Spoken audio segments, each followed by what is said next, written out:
পুরো দেশ এবং জাতি আমরা ভয়ানক একটি অস্বস্তিকর অরাজকতার মধ্যে পড়েছি। অরাজকতা মানে যেখানে রাজনীতি নেই, যেখানে রাষ্ট্রের যে আইন কানুন সেটি নেই।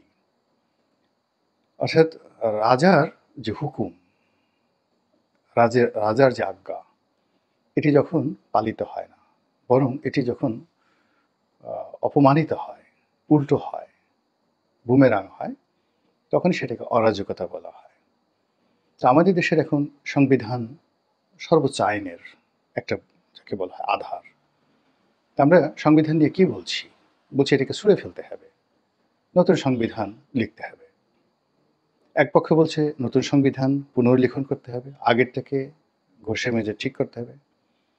আর এক পক্ষ বলছে যে না, এই সংবিধান শব্দটাই উপনিবেশিক ফিউডাল সোসাইটির ধারক বাহক, এটি হবে সংগঠনতন্ত্র, রাষ্ট্র একটি সংগঠন, ফলে এই রাষ্ট্রটি কিভাবে চলবে সেটির তন্ত্র মানে নিয়ম আমরা লিখব।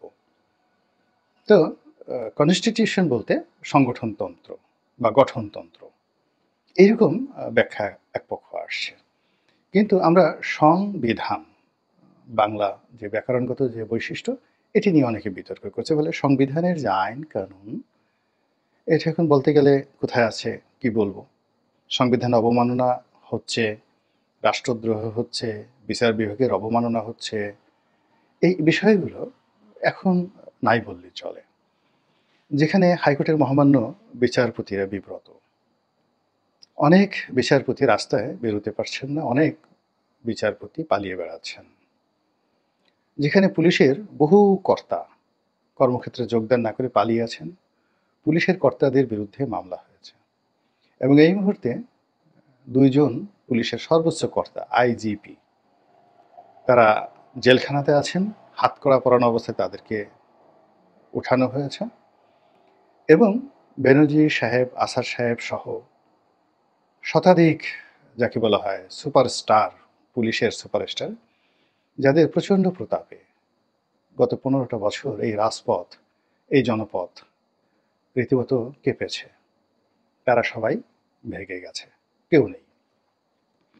ফলে কি হচ্ছে, 2.25 লক্ষ সদস্য সম্বলিত যে পুলিশ বাহিনী, এখানে অরাজকতা বিরাজ করছে, সমন্বয়হীনতা বিরাজ করছে, এবং কোনো অবস্থাতেই তাদেরকে দাঁড় করানো যাচ্ছে না।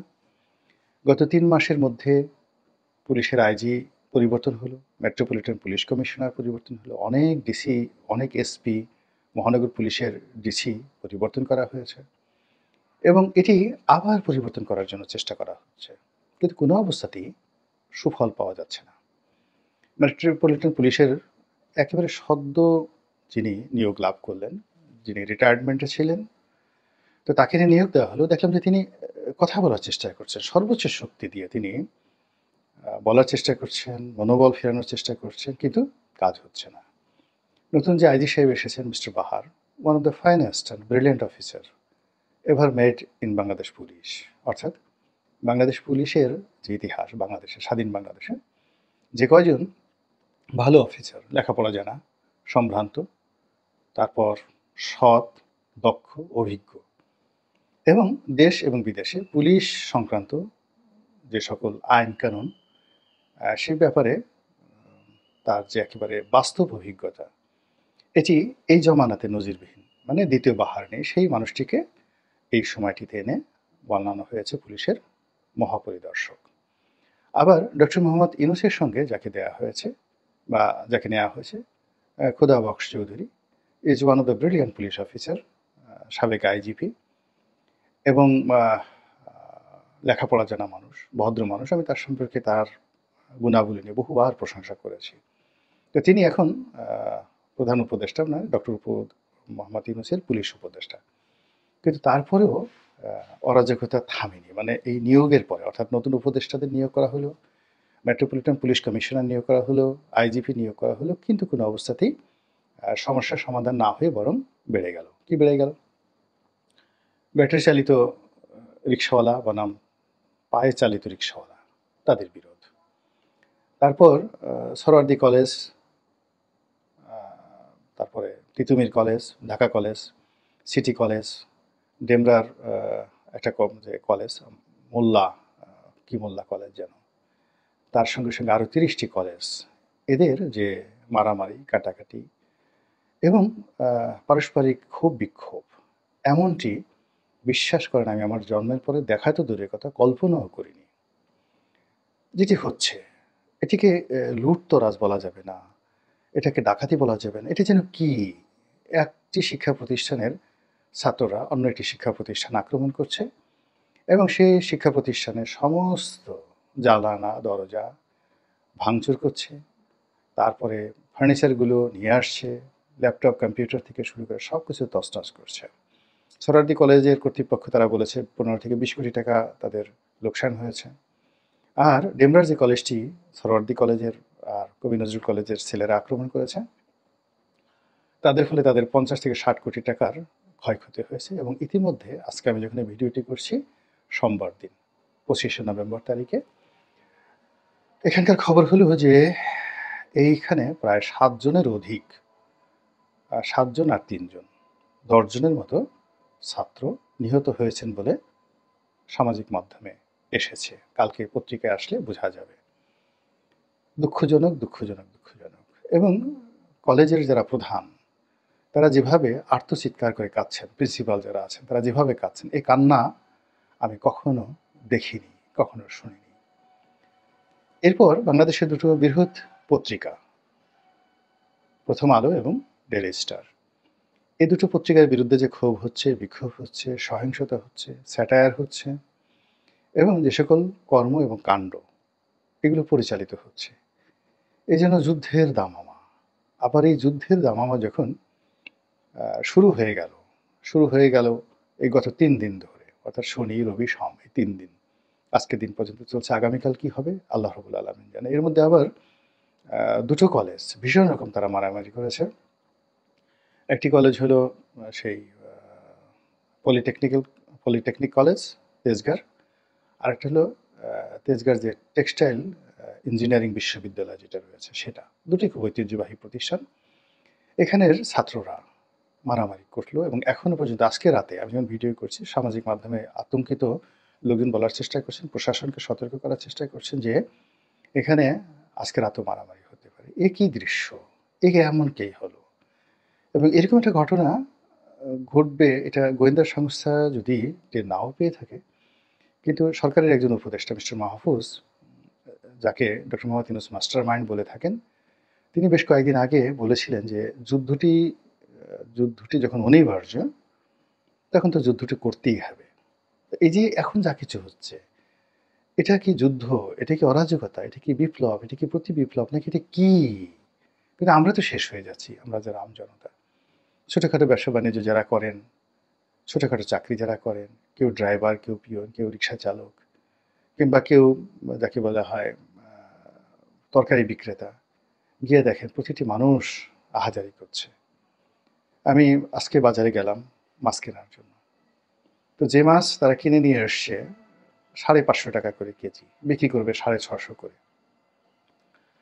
বাজারের অবস্থা এমন খারাপ, কোনো ক্রেতা নেই, কিন্তু মাছ ভরা বাজার। তখন এই যে 400 টাকা, 450 টাকা, 350 টাকা এই দামে এই মাছগুলো বিক্রি করছে। একদিনে এই ব্যবসায়ীরা সব ফুতুর হয়ে যাচ্ছে, তারপর তারা কিন্তু বিক্রি করতে পারছে না।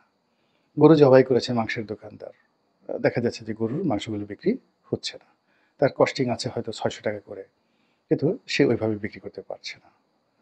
তারপর মুদির দোকানেরও একই অবস্থা। এখন বলেন তো কিভাবে একটা মানুষ চলবে? এখানে যে বিশৃঙ্খলা তৈরি হয়েছে, যে অস্থিরতা তৈরি হয়েছে, এটার শেষ কোথায়? কিংবা এটা কিভাবে নিষ্পত্তি হবে? বিএনপি বলছে নির্বাচন দেয়া হোক। নির্বাচনে ধরুন বিএনপি এলো, তারেক রহমান সাহেব প্রধানমন্ত্রী হলেন। কিভাবে তিনি তো মহামানব নন। তার হাতে কোনো জাদুর কাঠি নেই।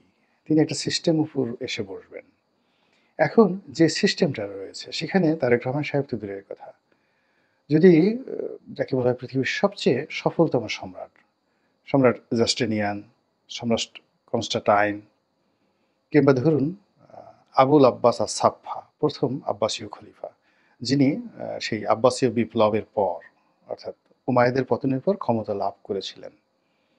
তো তিনি এবং তার যে ভাই আবুল মনসুর, খলিফা আল মনসুর, আল মনসুরের ছেলে হাদি, হাদির ছেলে হারুন আর রশিদ, হারুন আর রশিদের ছেলে হলো আল মামুন।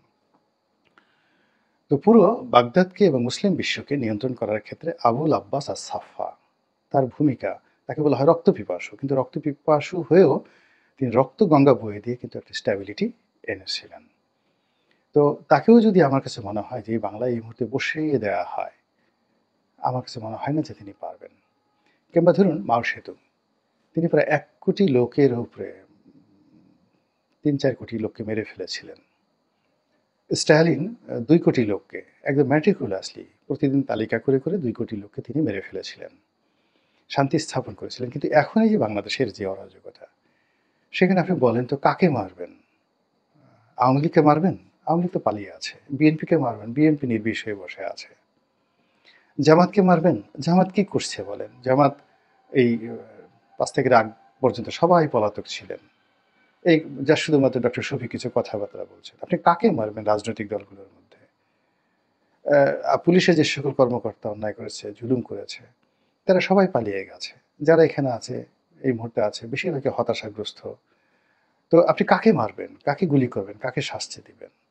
এই ১৮ কোটি মানুষের মধ্যে অলমোস্ট 65% যে তরুণ সম্প্রদায়, যাদের বয়স ৩৫ এর নিচে বা ৪০ এর নিচে, এরকম একটা ইয়াং জাতি, ইয়াং ন্যাশন পৃথিবীতে আর নেই। তো এই যে ৩৫ বছর যার বয়স, সে ১৫ বছর ধরে কোনো জীবনে ভোট দিতে পারেনি। নতুন এই যে যারা ৬৫%, তাদের চিন্তা চেতনা এলোমেলো, অস্থিরতা, এবং আপনি কোনো অবস্থাতেই তাদেরকে ১ ঘন্টা স্থির বসাতে পারবেন না। তাদের কাছে তাহেরের জিকির ভালো লাগে। তাদের কাছে যাকে বলা হয় আ পিনাকির বক্তব্য ভালো লাগে। সেফায়েতুল্লাহ সেপুর গালাগাল তাদের ভালো লাগে। তাদের কাছে হিরো আলমের গান, নাচ ভালো লাগে। তৌহিদ আফ্রিদিকেও তারা ভালোবাসে। তারপর অন্য যে সকল ইউটিউব সেলিব্রিটি যারা রয়েছেন, আমি এই মুহূর্তে তাদের অনেক নাম বলছি না, বিকজ তাদের সংখ্যা অনেক বেশি। তো তাদেরকেও ভালো লাগে। এবার এই সমস্ত লোকজন দেখা যাচ্ছে যে পরিমণিকেও তারা ভালোবাসে। আবার আ কি বলবো? নামাজ কালাম তারা পছন্দ করে। ধর্মকর্ম করে তারা জান্নাতে যেতে চায় এবং ৭০ জন হুর তারা অর্জন করতে চায়। এই জিনিসগুলো তাদের মধ্যে রয়েছে। একটা বিশাল শ্রেণী নেশাগ্রস্ত হয়ে গেছে। ফেনসিডিল খাচ্ছে, গাঁজা খাচ্ছে, অন্যান্য নেশা নিচ্ছে, সিসা নিচ্ছে। তারপর আ পরিবারের মধ্যে বাবা দুর্নীতিবাজ, মা দুর্নীতিবাজ, পুরো পরিবার ব্রোকেন। সারাদিন কি করে? কেউ হয়তো দেখা যাচ্ছে শুধু মদের উপর আছে, ক্লাবের উপর আছে। সব মিলে পুরো সমাজের মধ্যে যে একটা বন্ধন থাকে, সেই বন্ধনটা গত ১৫ বছরে ধীরে, ধীরে একেবারে ছিন্ন-বিচ্ছিন্ন হয়ে গেছে। তো এই যে একটা অস্থির, অসুস্থ, অস্বাভাবিক সমাজের মধ্যে আমরা পড়ে গিয়েছি। এর শেষ কোথায়? এর সমাধান কি? আমাদের কি করা উচিত? আমাদের কি বলা উচিত? সেই সৈয়দ শামসুল হকের সেই বিখ্যাত কথা, নুরুল দিনের সারা জীবন। যে আসলে আমরা সবাই গোল হয়ে বসি, ঘন হয়ে বসি, কাছাকাছি হয়ে বসি। একে অপরের আত্মার কথাগুলো শুনি, কষ্টের কথাগুলো শুনি, ইগো ত্যাগ করি। এবং আমরা যদি সেই কাজগুলো করতে না পারি, আমাদের এই সোনার বাংলা, আমাদের এই ধনে ধান্যে পুষ্পে ভরা এই যে বাংলাদেশ, এই নদীমাতৃক বাংলাদেশ, এ আমার প্রিয় মাতৃভূমি, এ জ্বলতে থাকবে মসুলের মতো, মানে ইরাকের মসুলের মতো, জ্বলতে থাকবে বৈরুতের মতো। বারুদের গন্ধ যেভাবে লেবাননের রাজধানী বৈরুতকে তছনছ করে দিচ্ছে। তো সেই অবস্থা থেকে আল্লাহ আমাদের রক্ষা করুন, হেফাজত করুন। আসসালামু আলাইকুম রহমতুল্লাহি ওয়া বারাকাতুহু।